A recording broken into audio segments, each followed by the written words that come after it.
Olá, seja muito bem-vindo ao Começo de Conversa, um programa de entrevistas diferente, um bate-papo franco, aberto, sem censura.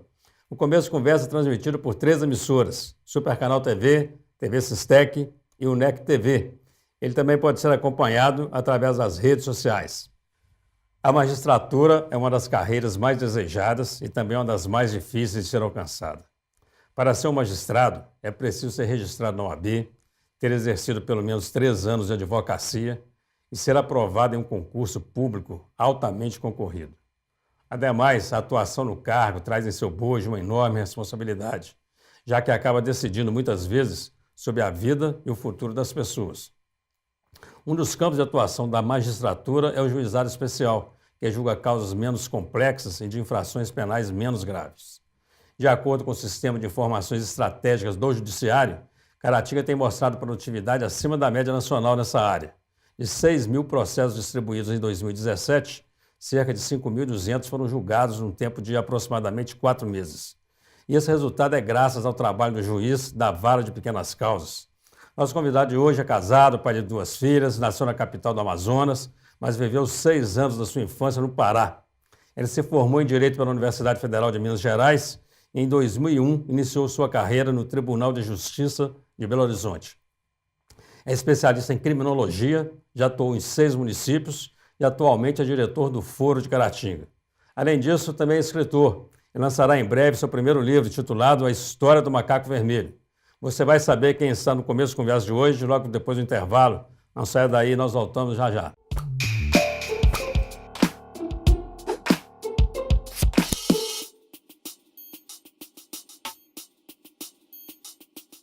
Olá, estamos iniciando mais um Começo de Conversa pela Super Canal TV, TV Sistec e o NEC TV. Vamos ao quadro Você na Tela do Começo de Conversa. Meu nome é Fabiane, trabalho no Grupo Sistec, assisto o programa Começo de Conversa diariamente e gostaria de parabenizar o Dr. Eugênio pelo seu belíssimo trabalho. Os nossos agradecimentos e o nosso abraço à Fabiane Rosa Dias, ela que é funcionária lá da TV Sistec. Você também pode aparecer aqui no Começo de Conversa. Envie o seu recado, a sua sugestão, grave seu vídeo e envie através do WhatsApp 033 98899 2831. Eu vou repetir o número: 033 98899 2831. Ele é juiz-diretor do Foro de Caratinga, onde atua desde 2015. É coordenador do SEJUSC, Centro Judiciário de Solução de Conflitos e Cidadania. Além disso, ele é responsável pelo Juizado Especial, que julga assuntos como questões familiares ou relativas ao Código do Consumidor, por exemplo. Hoje estamos recebendo aqui o Dr. Anderson Fábio Nogueira Alves. Doutor, você é muito bem-vindo aqui ao Começo de Conversa. Um prazer. Prazer muito grande recebê-lo aqui. Tudo bem? Tudo bem. Que história é essa de nascer no Amazonas, morar no Pará, estudar em Belo Horizonte e estar aqui em Caratinga? Pois é, meu pai, ele é de Minas Gerais, a família do meu pai. E ele estudou no Senai, trabalhou na área de mineração, foi trabalhar lá no norte, no Pará, num projeto de extração de minério, bauxita. Muito bem. Minha mãe é de lá. Eles conheceram lá... Sua mãe é lá do Sim, norte. minha mãe é do Pará. Eles conheceram lá no norte, se casaram e aí acabou que eu nasci. Quando eu estava com mais ou menos uns 6 anos, aí ele acabou mudando de emprego e veio para cá a família inteira. E seu pai é de Minas Gerais, de que região? Meu pai é nascido em Monlevade. Monlevade. Sim, mas meu avô, ele é de Vermelho Velho, salvo engano. Aqui pertinho? Sim, Pertinho, meu pai inclusive chegou a morar em Caratinga na primeira infância. Foi Estudou interessante, no Princesa Isabel e no Lar das Meninas. No Lar das Meninas não, no Colégio das Irmãs, perdão. Colégio das Irmãs. Foi. Aqui é o antigo Colégio do Carmo. Sim. Que depois se transformou na Escola Menino Jesus de Praga hoje. É, né? Eu também estudei lá.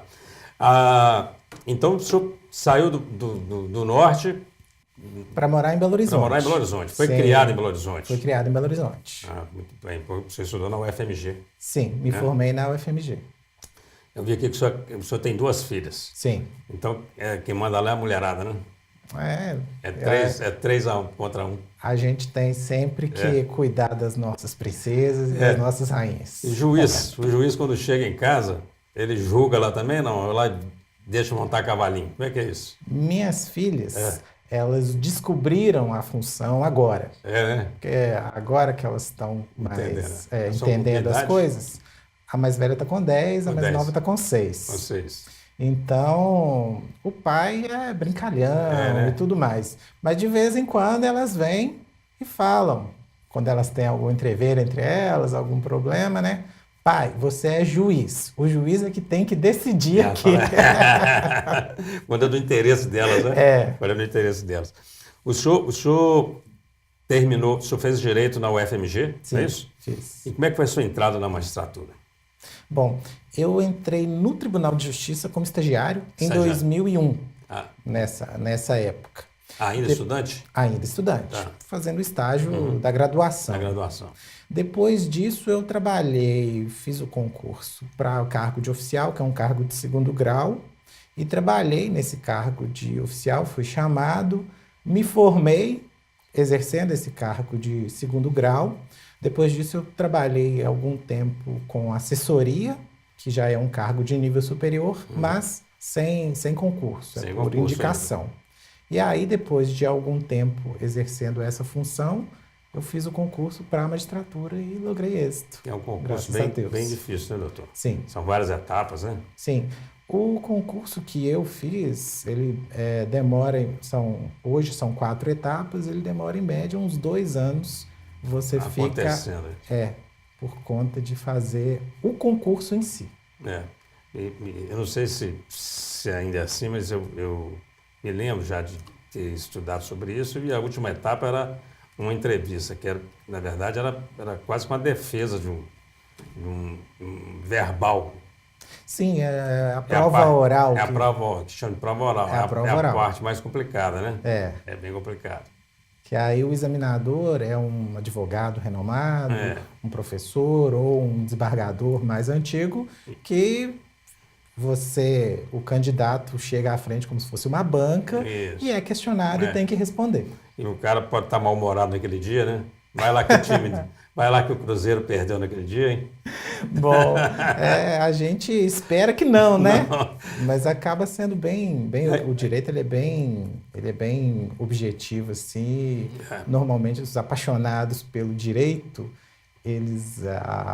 o direito em si, ele já é a paixão que toma conta. E o juiz, de toda sorte, ele acaba sendo um estudioso mesmo do direito, né? Porque primeiro, para passar no concurso, tem que estudar muito. Sim. E depois, na atuação, o tempo todo estudando, né? Porque tem jurisprudência o tempo todo. Tem. A legislação, ela muda muito. E, assim, a realidade também muda. E o juiz precisa se adequar à realidade. Um exemplo que eu posso te dar, que atualmente tem tido muita inovação tecnológica, mundo tecnológico. Então, na época que eu fiz faculdade, que eu já me formei, já vai fazer 15 anos, você não tinha praticamente rede social, você não tinha a quantidade de remédios que você tem hoje, que estão em desenvolvimento. Então, assim, o que você precisa estudar na atualidade é diário. O que chega, demanda. Todo dia, né? Todo dia. Assim que aprovado o concurso, o senhor começou a atuar onde? Belo Horizonte foi sua primeira atuação? Quando o juiz é nomeado, ele é nomeado como juiz substituto. Muito bem. E o juiz substituto, ele não escolhe para onde ele vai. O tribunal, ele designa os locais que estão com falta de juiz, né? Ou sem juiz, tem os critérios. Está sem juiz há mais tempo, está muito acumulado, tem muito serviço. E aí, dentro da sua ordem de classificação, você escolhe, mas é aquela escolha direcionada. E o senhor foi para onde? Primeiro eu fui para São Romão, que é uma cidadezinha, na época o núcleo urbano tinha 5 mil habitantes, que é na beira de São Francisco. Lá não se chegava por estrada, era por balsa. Você chegava numa margem do São Francisco. Isso de Minas Gerais? E pegava ali, não? para cima de Pirapora. Pra cima de Pirapora. Você pegava a balsa e atravessava o São Francisco e chegava na cidade. É mesmo? Aí o senhor ficou quanto tempo lá? Lá eu fiquei pouco tempo, fiquei 5 meses. Depois teve a eleição, porque o juiz também atua na eleição, aí precisou numa outra cidade. Aí eu fui para Manga e fiz a eleição em Manga. Que Manga é, assim, o pessoal que fala do Estado, né? Sempre que um servidor de qualquer carreira é nomeado, Vamos te mandar para Eles Manga. falam, Manga é assim o medo de todo mundo. Mas é uma cidade maravilhosa. Gostei muito de lá. Difícil de chegar. Também. De fato. Também você ou pega estrada de terra Ou vai de balsa. ou vai de balsa. Mas eu passei lá 4 meses e gostei muito de lá também. Interessante, né? Porque a gente fica... Olha o trabalho do juiz, você não imagina que tenha todos esses percalços às vezes, né? De trabalhar em alguns lugares desse jeito, longe da família, pegar a balsa, quer dizer, quase que incomunicável. E a realidade que a gente pega, porque o juiz é um resolvedor de problemas. Então, os problemas que a gente é instado a resolver são coisas assim inimagináveis. Manga, por exemplo, tem uma cidade lá que 90% da população é indígena. Então, eu tinha muita questão, e é um fato até engraçado, porque ia ser feito o registro civil das crianças indígenas. Só que os nomes indígenas, você não consegue identificar gênero. Então, muitas vezes a mulher chegava à maternidade, ia ter o filho dela, e quando ela ia registrar, ela descobria que o registro de nascimento dela estava do sexo masculino. Nossa. Porque o nome você não tinha como identificar gênero. E aí a gente tinha que fazer as retificações, porque para ela poder registrar a criança, tinha que mudar o registro dela, do sexo masculino para o feminino. Isso é uma coisa interessante. E típica. Caratinga, foi uma transferência ou foi uma escolha? Caratinga foi uma escolha. À medida que o magistrado avança na carreira, você primeiro vitalicia, né? Você tem um período que você está em estágio probatório, digamos assim, e depois você vitalicia. A partir do momento que você vitalicia, você já pode concorrer a vagas em outros locais. Então, Caratinga é uma comarca de entrância especial na nossa nomenclatura, então é como se fosse um terceiro degrau. Entendi. Então, já é uma segunda promoção que eu consegui galgar. E isso está aqui desde 2015? Final de 2015. Final de 2015. 2 anos e... 3 anos? Não, 2 anos 2 e pouco. anos e meio. 2 anos e meio. Doutor, a conversa está boa e rendeu muito, mas a gente tem que fazer um rápido intervalo. E, além de juiz, o doutor Anderson também é escritor e lançará no dia 26 de junho o primeiro volume da coleção Macaco Vermelho. No próximo bloco, conheceremos um pouco mais desse livro. Não saia daí, nós vamos para um rápido intervalo, voltando já já.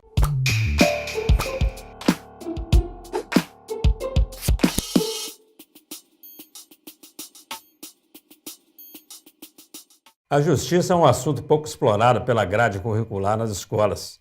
Talvez as disciplinas que mais se aproximem do conteúdo sejam História, Sociologia e Filosofia. Com a atual reforma no ensino médio, esse assunto é ainda menos abordado. Hoje estamos conversando com o juiz, diretor do Foro de Caratinga, Dr. Anderson Fábio Nogueira Alves, que pretende mudar essa realidade nas escolas da região. Nós estávamos falando, doutor, sobre o lançamento do livro. Sim. E eu achei muito interessante isso, Coleção Macaco Vermelho. Por que a escolha desse título? Bom, existem programas na Justiça que visam a aproximação do Poder Judiciário, da instituição, com a sociedade. E a gente tem uma ideia geral na população de uma coisa formal e inacessível e de elite mesmo. Uma das maneiras da gente conseguir desmistificar e aproximar mesmo da população seria a realização de eventos, de palestras, de seminários para levar informação para a população.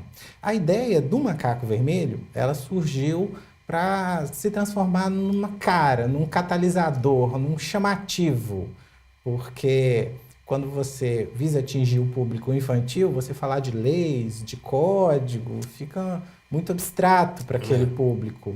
E o macaco é um personagem que, dentro de um projeto que a gente está criando, que ele vai encabeçar. A gente vai falar de assuntos da justiça, conciliação, não violência, aceitação do outro, resgate de direitos, usando como catalisador um personagem que vai atrair o público infantil. Então, uma aproximação da justiça com esse público. Sim, né? sim. Com o cidadão, e o cidadão de menor idade. Bacana isso. Com certeza. E o que conta essa história do Macaco Vermelho? Bom, o macaco surgiu quando foi escrita a história, era uma história que eu contava para as minhas 2 filhas. Então, o macaco ele tem várias histórias que ele vive. Uma delas é essa, a primeira, Que é a história do seria macaco essa vermelho. do livro. Bacana. E ele, para não quebrar o suspense do livro, ele é um macaco, criança, vive na floresta, tem a mãe dele, e ele tem a cor própria, vermelha do pelo, a cor do pelo. E aí, por um entreveiro, ele acaba perdendo essa cor e vai pedir ajuda para recuperar a cor dele de volta. Ajuda os amigos e ajuda os familiares. E essa é mais ou menos a historinha E aí da aventura que ele vai vive. mudando de cor. Bacana. E trabalha, inclusive, a diversidade nisso. Sim, Né? é uma ideia. Interessante. E qual que é o papel aí da Superintendência de Ensino? Porque tem uma parceria aí, né? FUNEC, Superintendência, com o senhor nesse projeto.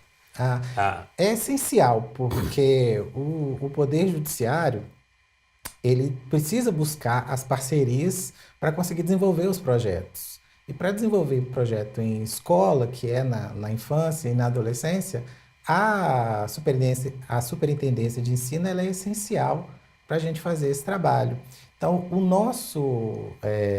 o prosseguimento do nosso projeto vai ser de acordo com metodologias e pedagogias que vão ser delimitadas pela superintendência e pelas escolas, a gente levar esses assuntos para os alunos, se possível, nas escolas, ou levar eles, às vezes, em visitas ao fórum. Bacana. Então, nós não estamos falando só do lançamento literário, não. Nós temos o lançamento do livro, do Macaco Vermelho, que é um projeto que vai para dentro das escolas. Sim. Bacana, hein?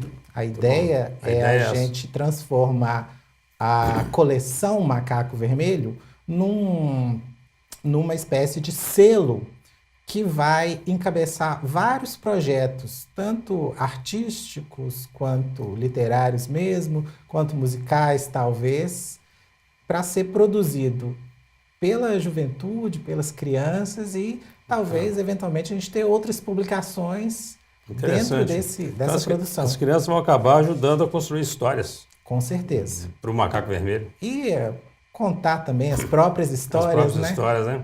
Bacana. E está prevista uma festa bem bacana, né? No dia 26. Sim, estamos com uma expectativa muito grande e está tudo organizado com uma ajuda assim, fundamental da FUNEC e da UNEC.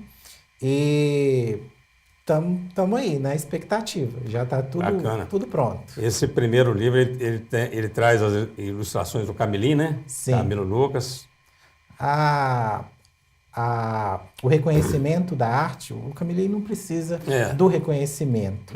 Mas é importante, eu acredito, reconhecer um artista local e dar uma cara local pro personagem que vai nascer em Caratinga e que a gente quer que desenvolva aqui. E alguma semelhança ou alguma referência ao Muriqui? Não, porque a história ela nasceu. Eu não morava aqui, a gente não tinha referência do Muriqui. Uma das histórias, inclusive, que talvez no futuro possa até ser publicada e tal, o Macaco Vermelho visita o primo Muriqui. Então, e nessa visita ao primo, que é o Muriqui, vai passar também pela preservação da Mata Atlântica, né, doutor? Com certeza. É uma história interessante, porque nós temos uma reserva importante em Caratinga, que eu acho que a população até assim, ela conhece pouco, né, entende pouco da importância dessa preservação desse pedaço de Mata Atlântica aqui na nossa região, né? O Muriqui, essa história ela foi pensada depois que eu vim para cá, em Caratinga mesmo. Bacana. E ela leva bem essa história do Muriqui e leva o nome de Caratinga também. Bacana, hein? Muito bom. E um juiz que escreve. Vamos lá, achei muito interessante isso. O senhor pensava sempre quis escrever? Como é que surgiu a ideia de fazer um livro? Bom, quando a gente segue a carreira de humanas, né? A gente lida muito com a linguagem, com letras. Eu sempre gostei muito de literatura. Sempre gostei muito de ler e lia muito. E a gente sempre tem eu vou dizer que é uma coceirinha, né? Yeah. Que a gente quer um dia deixar a nossa marca e escrever alguma coisa, passar alguma coisa para alguém. Bacana, isso pode E ter... aí, quando as histórias do macaco, elas surgiram sem nenhuma pretensão de se tornarem livros. A ideia do livro surgiu a partir da ideia do projeto do macaco. É um veículo para desenvolver o projeto que a Bacana gente demais. Isso, e a chance de parar é muito pequena, viu? Porque a Marilene Godinho, nossa escritora, que é a mais famosa da nossa região, né? Eu tive a honra de entrevistá-la recentemente e ela fala isso, ela fala que escrever é igual tirar água de mina. Então quanto mais cheira, mais água tem, né? Então, assim, só pode ter certeza que a coleção Macaco Vermelho terá, são muitos volumes, muitas edições, né? Com muitas histórias aí, se Deus quiser. Estaria muito satisfeito. O senhor hoje está à frente do Juizado Especial, Juizado Especial. O que exatamente trata o Juizado Especial? De que tipo de ações chegou lá para o senhor? O Juizado Especial ele é um ramo de competência da Justiça que ele não trata de matérias específicas. Ele trata de demandas com menor complexidade. Então, um exemplo que eu daria: acidentes de trânsito, questão de envolvendo vizinhança, cobrança de cheque, todas essas questões elas passam pelo juizado. Eventualmente a gente tem algum limitador, por exemplo, se eu tiver a necessidade de uma perícia muito demorada ou de precisar nomear um agrimensor para fazer alguma coisa ou um engenheiro para avaliar um prédio, isso já foge um pouco do juizado, porque já iria para a justiça comum, que é o ramo mais próximo. São pequenas causas. Disso. Pode ser chamado de pequenas causas. Assim, a gente não chama de problemas pequenos, porque claro, todos os problemas precisam ser resolvidos. Né? Mas assim, os instrumentos que a gente precisa para resolver os problemas é que são menos complexos. E a solução é mais rápida, né? Sim, mais rápida. E eu vi... Na abertura aqui eu li sobre os números, né? Sim. Que a média de resolutividade de Caratinga está muito maior que a média nacional. É isso? Sim. Quando a gente tira os relatórios, e o CNJ ele faz relatórios anuais a respeito de produtividade nacional, tem vários relatórios. O juizado de Caratinga, enquanto nacionalmente o juizado especial ele demora 10 meses para dar uma sentença, né, resolver o certo, o errado, quanto se deve, quem deve pagar, Caratinga está conseguindo uma média de 4 meses. E isso tem que ser creditado também aos meus antecessores, porque eu estou à frente do juizado desde o ano passado, mas não se consegue um trabalho com esse nível de eficiência sem um trabalho prévio. Então, um juizado precisa de uns 3 anos de trabalho duro e firme, no mínimo, para chegar a um resultado. Para conseguir chegar nesse nível. Aí então, eu devo acreditar também o meu antecessor, o Dr. Marco Aurélio, que era o juiz do juizado antes de mim. Fruto do trabalho de equipe mesmo, né? Sim, com certeza. Mas o nosso tempo esgotou de novo, a gente tem que fazer um rápido intervalo. E a conversa está muito interessante aqui com o doutor Anderson Fábio Nogueira. Não saia daí, nós voltamos já já.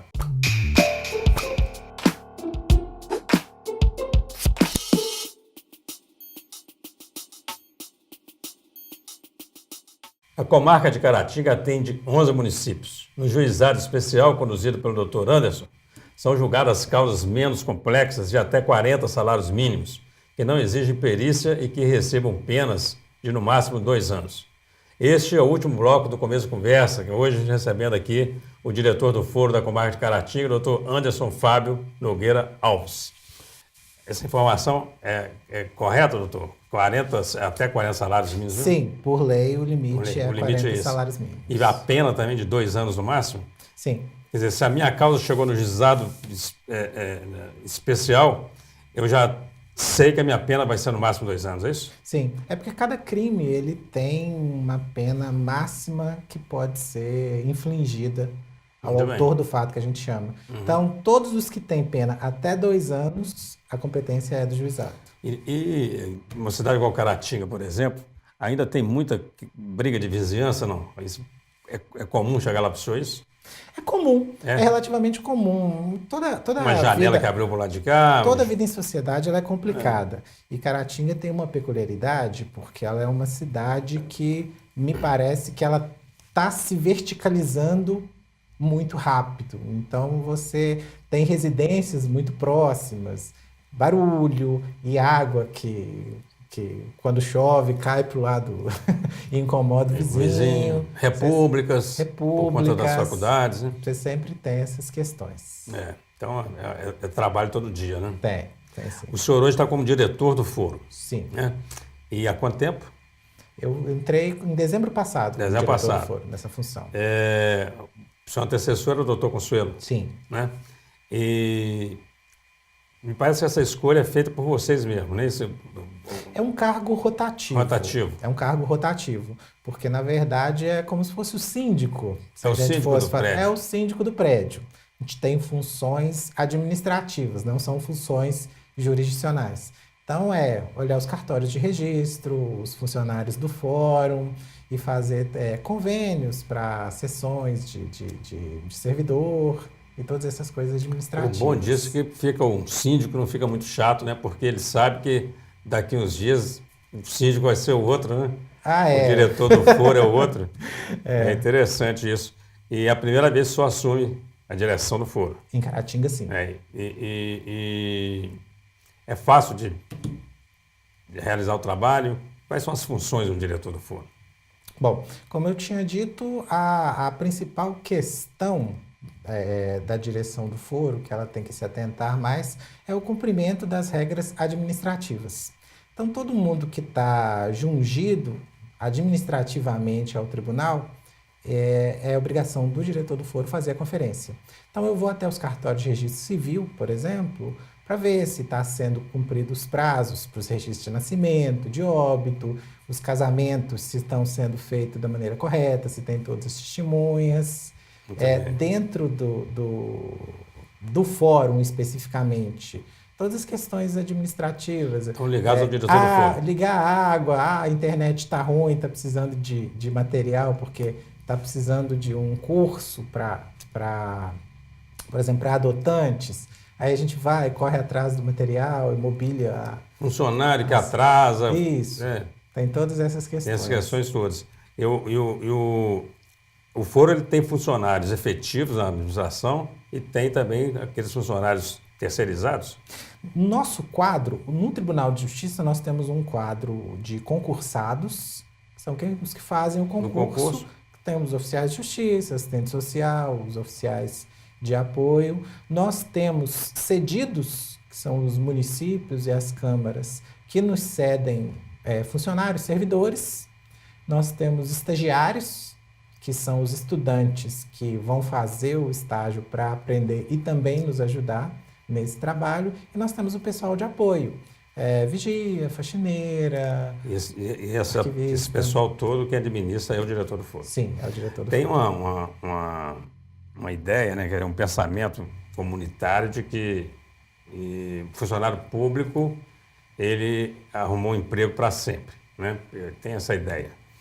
E a gente sabe que não é bem assim, porque funcionário ele pode perder o cargo. Sim. Né? Pode perder. Pode.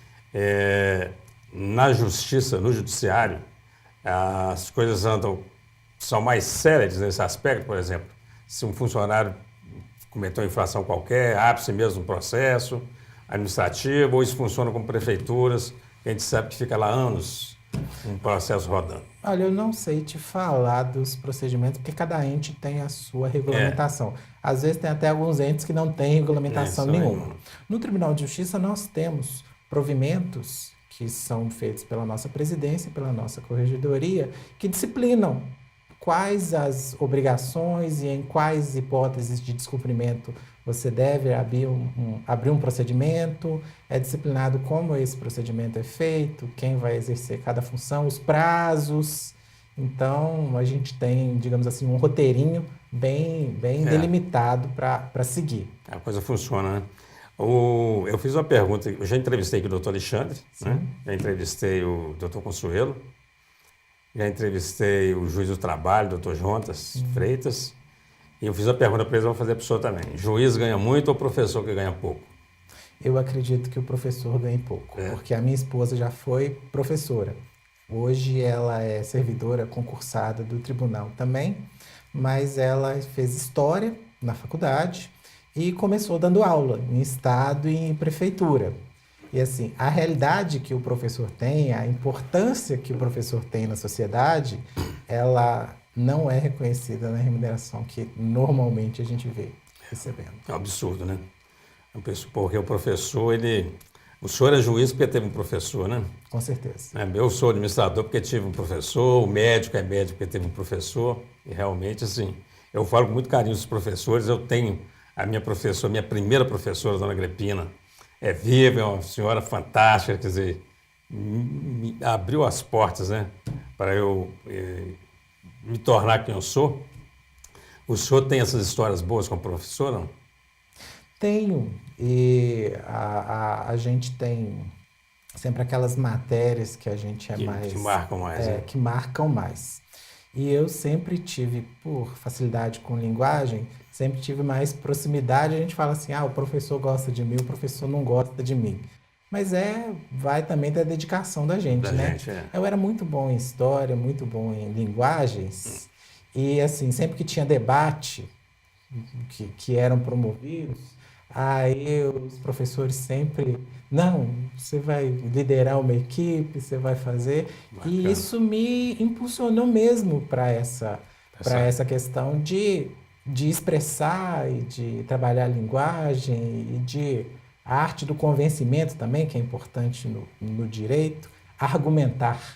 Bacana. Isso foi construído por professores. Com professores. Eu queria voltar no livro rapidamente na questão da destinação da renda. Sim, sim. Esse primeiro livro, que é a História do Macaco Vermelho, a renda dele vai ser destinada a alguns projetos. Eu queria que o senhor falasse sobre isso. Sim. A Justiça, ela conta com algumas entidades de apoio diretamente. Quando tem uma criança em situação de risco, abandono ou violência, ou alguma coisa, mesmo que seja momentânea ou involuntária, existe na legislação a possibilidade dessa criança ir para uma instituição sob a tutela, sob um olhar mais atento da Justiça, especificamente da Vara da Infância. Aqui em Caratinga, nós temos 2 instituições que recebem esse tipo de criança, o Lar das Meninas e a AMAC. E essas instituições, elas nos ajudam demais, só que elas são instituições filantrópicas e elas vivem de repasse, nós não temos ainda uma estrutura estatal formada. Não faz parte do judiciário, é essencial para a gente, mas não faz parte do judiciário essa estrutura. E elas contam com ajuda mesmo? Com ajuda. E assim, um plus que a gente pretende com o livro, já que a gente está fazendo, é conseguir uma renda para destinar a essas 2 instituições. Bacana. Então, quem comprar a História do Macaco Vermelho, além de adquirir uma leitura de boa qualidade, vai estar ajudando lá a MAC e o Lar das Meninas. A renda integral vai para o MAC e para o Lar das Meninas. Muito bem, parabéns aí pela iniciativa. Obrigado. Nosso tempo, felizmente, está acabando, mas só tem 1 minuto aí para suas considerações finais. Você pode se dirigir àquela câmera ali e deixar um recado aí para os telespectadores. Da Super Canal TV, da UNEC TV, da TV Sistec e também para os nossos internautas. Tá joia.